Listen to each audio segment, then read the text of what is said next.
아멘. 자, 오늘도 좋은 날입니다.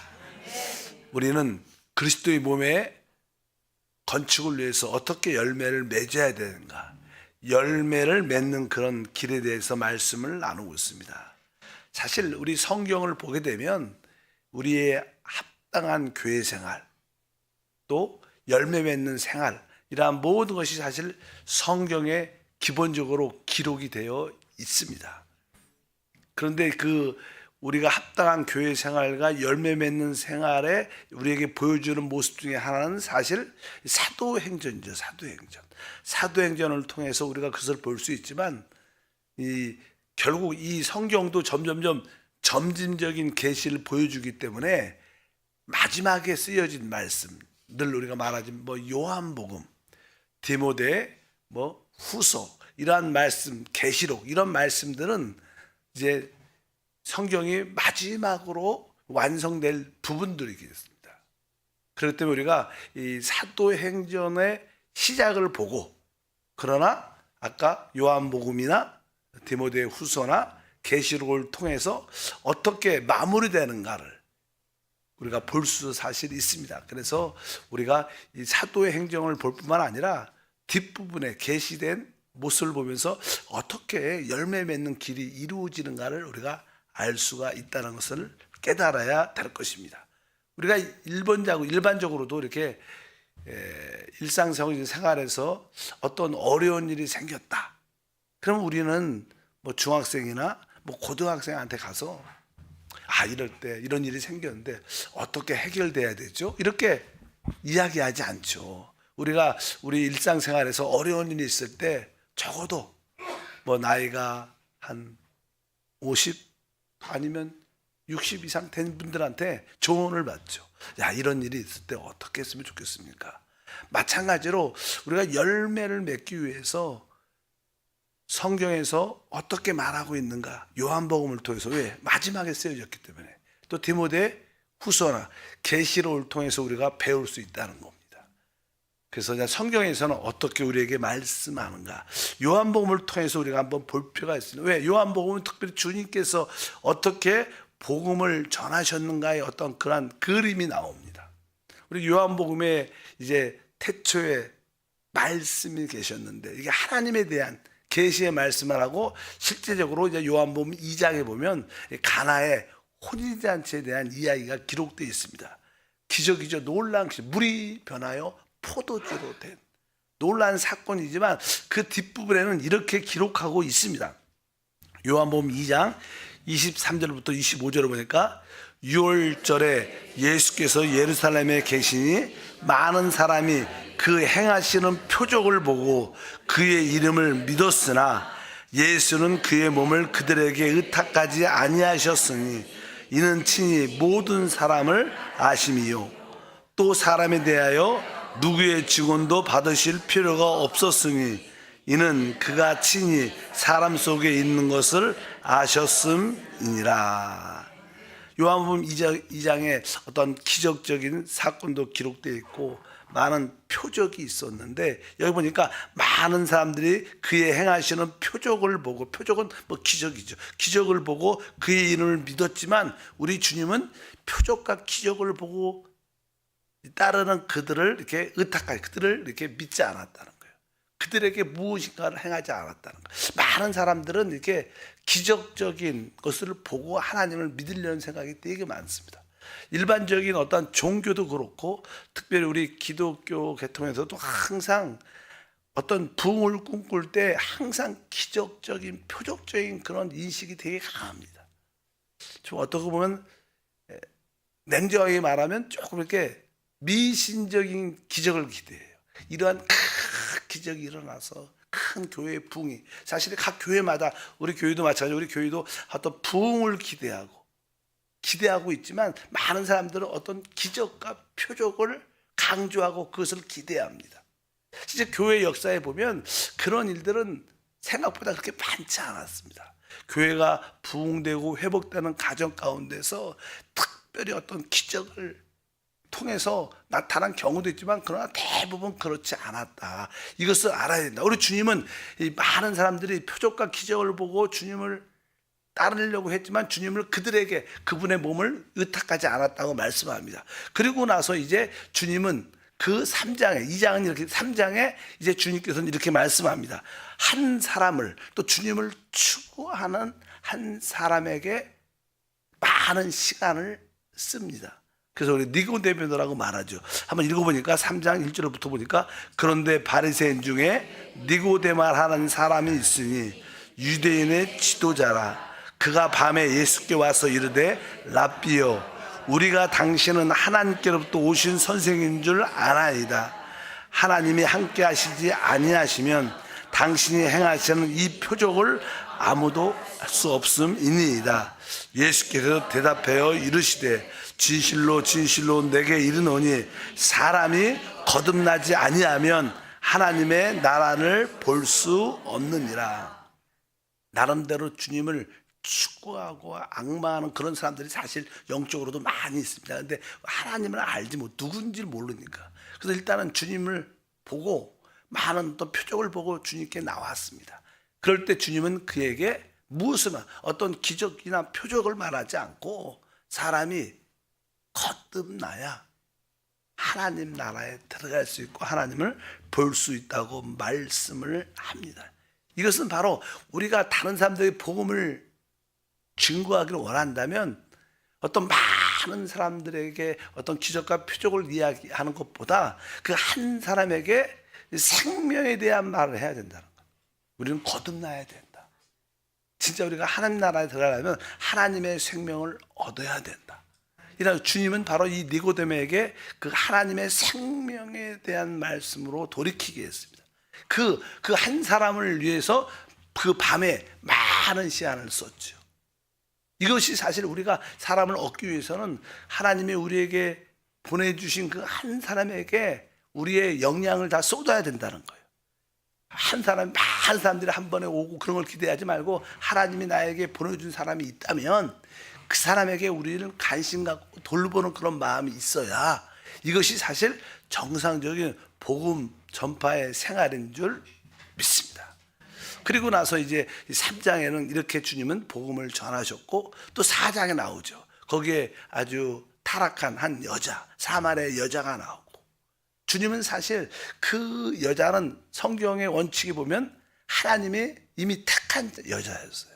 이미 하나님이 택한 여자이기 때문에 하나님의 때가 돼서 그가 이제 하나님의 구원을 받을 때가 됐기 때문에 우리 주님은 의도적으로 사마리아의 지역을 지나갔습니다. 오늘 말씀에 4장 요한복음 3장 4절에 유대를 떠나 다시 갈릴리로 가실새 사마리아를 통과하여 하겠는지라 이렇게 써 있습니다. 유대를 떠나서 이제 주님이 그 갈릴리로 갈 때 사실 이 사마리아를 통과하면 이 일이 번거롭습니다.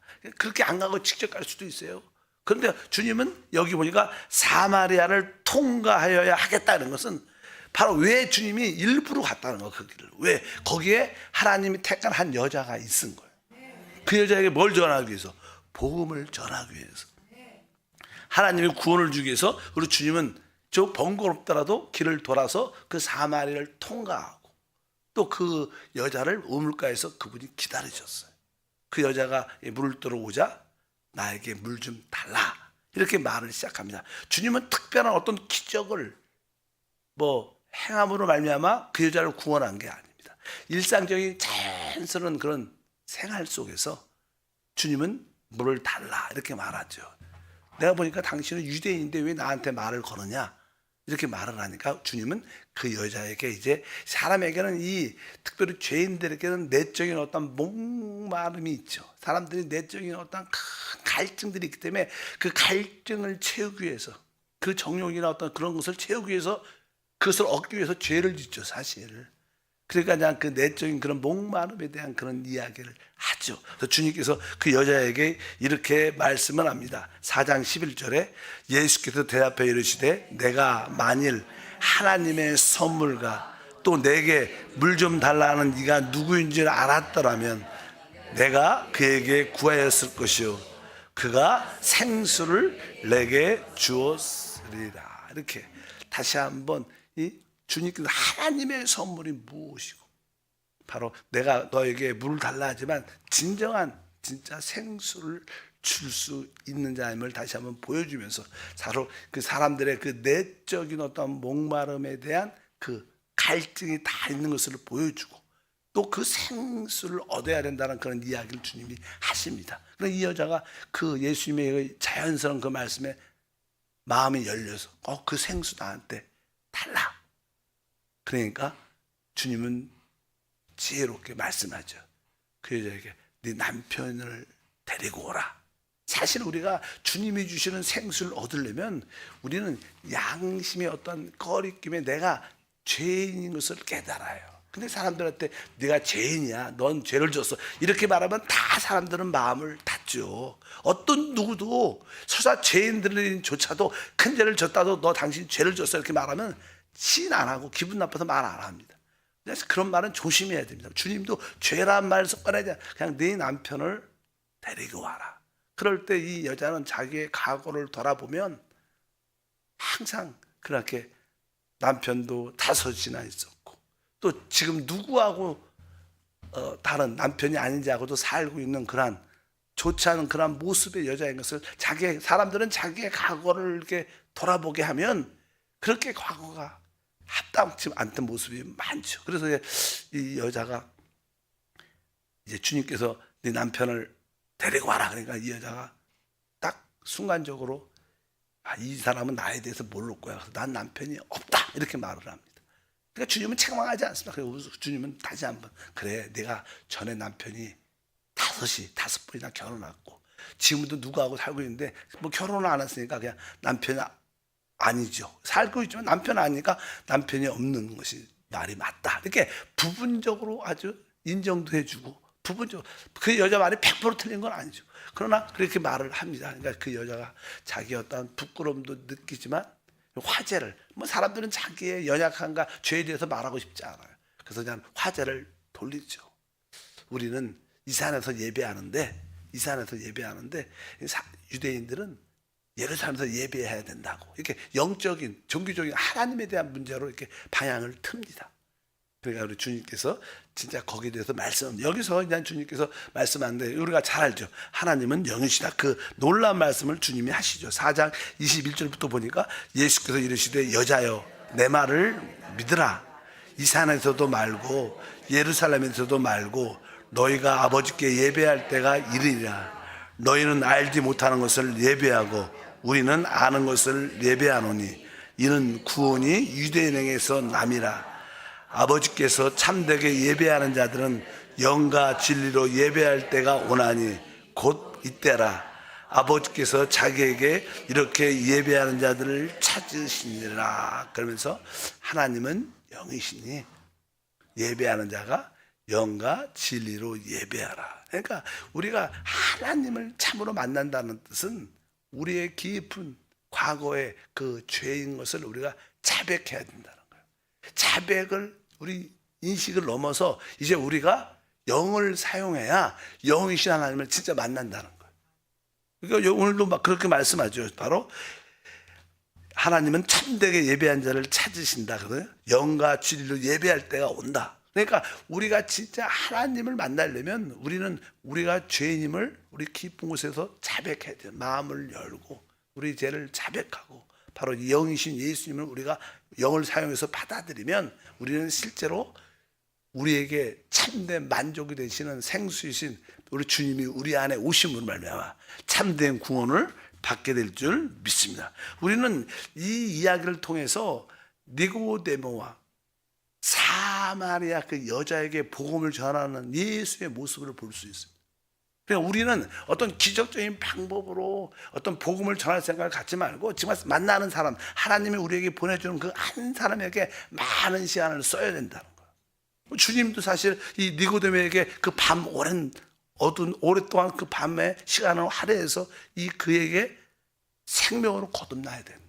하나님의 생명을 얻어야 된다. 그런 생명으로 돌이키게 하는 그러한 가르침, 인도.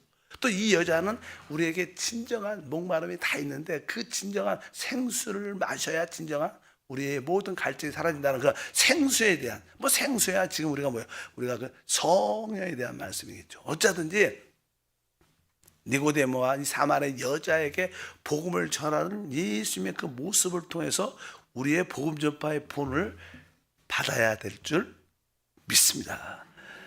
그래서 실제로 저도 이 사역자로서 선교지에도 사역을 하고 교회에 많은 한국 교회의 많은 모습들, 많은 교회들이 부흥을 꿈꾸죠. 부흥을. 근데 대부분 이 교회의 부흥에 꿈꾸는 자들의 특징은 어떤 큰 기적, 표적을 기대하면서 밤낮 금식하고 기도하고 부르짖습니다. 근데 실제로 그렇게 많은 기도 사역자들이 그렇게 기적을 구하고 표적을 구하고 큰 하나님의 능력을 나타나는 것을 구하지만 그렇게 많은 기도를 했어요. 많은 자들이. 근데 그 많은 기도에 비해 그 효과는 생각보다 아주 적습니다. 다 그 인정해요. 나도 우리들도 사역자들 한때는 열심히 했어요. 열심히 기도도 하고 금식도 하고. 근데 막상 그렇게 많이 한 거에 비해서 그 우리가 소위 말하는 교회의 부흥, 배가의 부흥은 생각보다 거의 있지 않았어요. 특별한 경우 빼는 거 거의 있지 않아요. 그래서 사람들은 자꾸만 그런 기대를 가져요. 우리가 더 금식하고 더 기도하면 하나님 교회에 확 부흥을 주실 것이다. 이런 어떤 조금은 미신적인 그런 기대를 갖고 있어요. 근데 실제로 우리 주님이 복음 전파를 행하신 모습은 그렇지 않았어요. 그렇게 기적과 표적을 보고 주님을 쫓는 자들은 주님은 그들을 믿지 않았어요. 그냥 그분은 우리 주님은 바로 주님께 나오는 한 사람 한 사람에 대해서 많은 시간을 썼고 그들에게 생명을 얻어야 된다는 생명으로 돌이키게 하는 그런 말씀과 또 진짜 생수 우리에게 진정한 우리에게 내적인 만족을 주는 그 생수에 대한 이야기를 일상적인 생활처럼 자연스럽게 하면서 그들을 복음 전파로 이끈 줄 믿습니다. 그러니까 이 니고데모도 그렇고 이 사마리 여자도 그 복음을 받아들이니까 그 안에 내적인 참된 만족을 얻게 돼요. 그래서 그 여자는 이 물통을 물두러 왔다가 물통도 버려두고 동네로 가서 자기가 체험한 나에게 행한 이 그리스도를 보러 오라 이렇게 복음을 전하는 사람이 되는 거예요. 그래서 우리는 이게 사실 어떻게 보면 정상적인 복음 전파의 생활이다. 그래서 주님이 우리에게 보내주는 그 어떤 한 사람이 있다면 그 사람에게 깊은 관심을 가져. 진짜. 오늘도 여러분들이 오늘 이렇게 직장을 가든 어디를 가든 우연히 뭐 친척이나 친구를 만날 수 있죠. 그럼 하나님이 나에게 보내준 사람이다. 그분에게 많은 시간과 관심을 갖는 그런 마음을 갖고 있어야지 그냥 우리가 잠깐만 또 기적과 표적을 보고 부흥을 꿈꾸고 열매를 갖기를 원한다. 그렇지 않습니다. 우리가 농사, 우리 주님은 이렇게 우리 뭐 교회가 농장이라고 영적인 농장. 여러분 밭이나 농장에서 이런 어떤 열매를 맺는 것은 하룻밤에 이루어진 일이 절대로 아닙니다. 열매는요 땅을 갈아야 되고 씨를 뿌려야 되고 물을 주고 가꿔야 되고 항상 돌봐야지 나중에 뭐가 생기는 거예요? 열매가 생기는 거예요. 우리는 너무 하룻밤 사이에 많은 것을 기대합니다. 그런 방법은 실제로 역사하지 않아요. 왜? 생명의 방식은 아주 오랜 시간이 걸립니다. 우리가 땅을 기경하고 씨를 뿌리고 물을 주고 또 돌보고 가꾸어주고 이런 과정을 통해서 우리가 열매를 맺는 줄 믿습니다.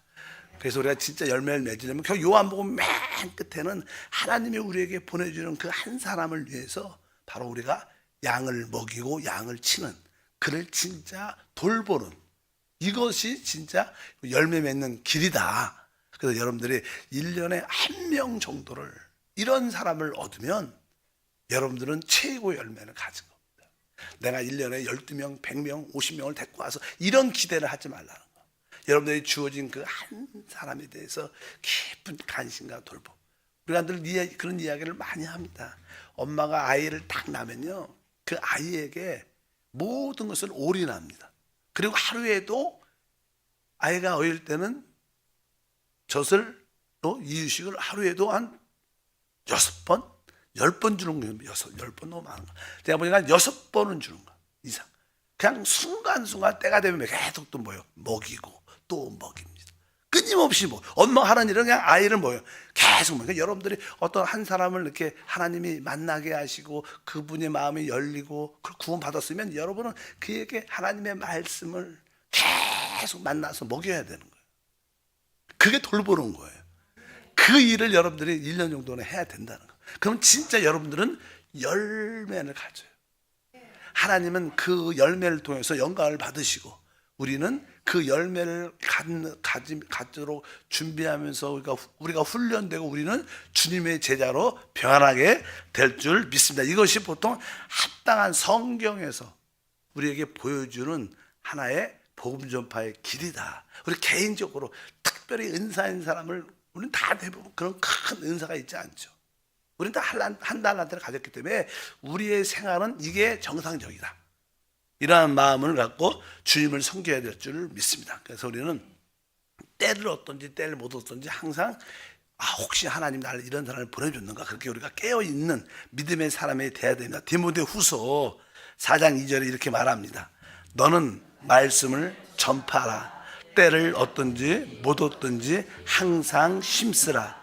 범사에 오래 참과 가르침으로 경책하며 경계하며 권하라. 이렇게 말했어요. 너는 말씀을 전파하라. 때를 얻든지 뭐 기회가 있든지 기회가 없든지 항상 우리는 모든 시간이 기회입니다. 날마다 하나님 기회 주셔요. 내가 볼 때 뭐 때가 됐다 안 됐다 이것은 중요하지 않아요.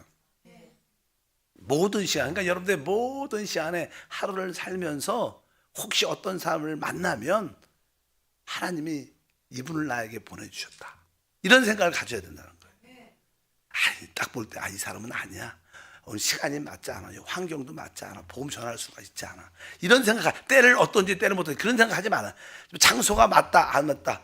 복음을 전할 수, 예수를 말할 수 있는 장소도 아니 이런 것도 생각하지 말아요. 항상 우리는 모든 시간에 사람을 만날 때마다 하나님이 저분을 나에게 보내주셨다. 이런 생각으로 그를 바라보고 만약에 그에게 지혜롭게 복음을 전할 기회가 있다면 혹시 그가 마음이 열린다면 우리는 그를 진짜 지속적으로 돌봐야 된다. 그것이 진짜 우리의 생활인 줄. 이게 사실은 우리의 정상적인 생활이에요. 특별히 복음 전파를 위해서 막 행진하고 이런 것들도 특별하겠지만 그것은 정상적인 게 특별한 경우죠. 일상적인 생활에서 우리가 이러한 모습을 가져야 될 줄 믿습니다. 그래서 여러분들도 내가 전도의 열매를 맺기 위해서 어떤 특별한 큰 부흥을 꿈꾸지 말고 커다란 부흥을 꿈꾸지 말고 내가 그 한 사람을 1년에 세우겠다는 그런 마음을 갖고 모든 사람을 바라본다면 우리에게 놀라운 일들이 함께할 줄 믿습니다. 그래서 이것이 주님께서 요한 복음을 통해서 우리에게 어떻게 열매를 맺는가를 보여주는 길이다. 주님도 그 니고데모에게 그 사마리아 여자를 위해서 진짜 많은 시간을 할애해야 합니다. 그 바로 그 방식은 기적을 보여주는 방식이 아니었어요. 일상적인 생활에서 지혜롭게 진짜 우리의 생명의 거듭남에 대한 필요성을 이야기하고 또 내적인 목마름에 대한 참된 그 목마름이 해결되는 길에 대한 그런 일상적인 대화 가운데서 그렇게 복음을 전해서 그들에게 참된 만족과 길을 열어 구원받는 하나님의 사람들을 만드신 줄 믿습니다. 우리도 일상적인 생활에서 그렇게 해야 될 것이다. 그리고 만약에 그런 사람이 여러분 가운데 주어지면 그 사람을 진짜 끊임없이 돌봐야 된다. 그 한 사람을 끊임없이 여러분들이 돌볼 때 그것은 참된 주님의 제자로서의 우리의 믿음의 생활이 되는 줄 믿습니다. 우리가 그런 마음으로 다시 한번 내가 그러면 진짜로 이런 여러분들이 이렇게 우리 성도들이 깨워서 이런 의식이 있다. 그럼 아마 우리 교회가 500명이다. 그러면 500명 다 그렇게 안 되죠. 한 50%만 돼도 교회가 1년 뒤에 몇 명 부흥돼요? 50%가 돼요. 뭐 그럼 교회가 이렇게 1년에 50%가 부흥되면 여러분들이 놀랄 거예요. 여러분들이 신날 겁니다. 여러분 가정도 마찬가지. 가정도요. 그냥 나이가 들면 그냥 나이가 많은 그냥 어른들이 쭉 되죠. 그러면 그냥 어른들만 사는 이렇게 집에 가면요. 기쁨이 없고 웃음도 별로 없어요. 실제로 그래요. 근데 이제 어떤 자식들이 결혼해갖고 손주를 낳고 그러면 이 손주들은요 진짜 어떻게 보면 좀 번거롭죠. 막 왔다 갔다 막 그러니까 나이가 있는 분들한테 그랬는데도 그 가정에는 뭐요? 그 집안에는 기쁨이 충만하고 우리 교회도 이렇게 그냥 늘 믿음이 좋은 사람과는 늘 모여 있으면 그렇게 기쁘지 않아요. 근데 새로운 사람이 들어오면 어떻게 돼요? 교회 분위기가 달라져. 그래서 여러분도 그러잖아요. 새로운 분이 오시면 그 새로운 분 오셨대. 멀리서 오셨대. 뭐 그러면 그분에 대한 이야기 어떻게 교회 전체적인 화목하고 기쁨이 충만한 이게 사실은 정상적인 교회고 가정이 되는 줄 믿습니다. 우리가 1년에 그렇게 한 명 정도는 내가 이러한 구원의 열매를 얻어야 되고 또 아까 우리 주님이 니고데모와 사마리아 여자에게 많은 시간을 할애한 것처럼 우리 역시 만약에 한 사람을 하나님께 나에게 보내준다면 그 사람을 진짜로 깊은 사랑을 가지고 돌보고 먹이고 하는 생활이 필요하다.